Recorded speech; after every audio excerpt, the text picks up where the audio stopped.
సరస సరస్సులోని ఓ తాబేలు ఉండేది. అది నలుగురితో సంకేతగా స్నేహంగా ఉండేది. అప్పుడప్పుడు ఒడ్డుకొచ్చి అడవిలోని జంతువులతో కబుర్లు చెప్తుండేది. నీటిలో ఉన్న తాబేలుతో అడవిలోని జంతువులన్నీ స్నేహంగా ఉండడంతో జంకుపిల్లికి కోపం వచ్చింది. నీటిలో ఉండేదానివి, నేల మీద ఉండే మాతో నీకేం పని అని అరిచింది. దానికి తాబేలు, నేను నీటిలోనూ ఉండగలను, నేలపైన ఉండగలను, అయినా స్నేహానికి తేడాలుండవు అంది. నీటిలో ఉండే నీవు విశాలమైన నేల మీద ఉండే మాతో సరి సమానమా? అయితే నీకు నాకు నడక పోటీ పెట్టుకుందాం అంది. తాబేలు ఆలోచించి జంకుపిల్లి ఉక్రోషాన్ని గమనించి సరే అంది. ఓ రోజు అడవిలోని జంతువులన్నీ ఓ చోట గుమ్ముగూడాయి. పందెం ప్రారంభమైంది. జంకుపిల్లి గెంతుతూ కదిలింది. తాబేలు నెమ్మదిగా కదలసాగింది. జంకుపిల్లి అల్లంత దూరంలో ఉన్న తాబేలును చూసి నవ్వుకుంటూ ముందుకు కదిలింది. కొంతసేపటి తర్వాత మళ్ళీ తిరిగి చూసింది.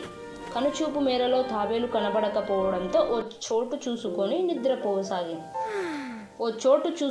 ఓ నిద్ర తీసి కదులుదామని నిద్రపోయింది. తాబేలు నెమ్మదిగా కదులుతూ నిద్రపోతున్న జంకుపిల్లిని దాటి పందెం చివరి ప్రదేశాన్ని చేరింది. జంతువులన్నీ తాబేలును అభినందపూర్వకంగా చూసి అరిచి గోల చేశారు. నిద్రలేచిన జంకుపిల్లి జరిగింది తెలుసుకొని అతిగా ఆత్మవిశ్వాసం పనికిరాదు అని, అందరికీ శత్రువు నవ్వకూడదు అని తలదించింది.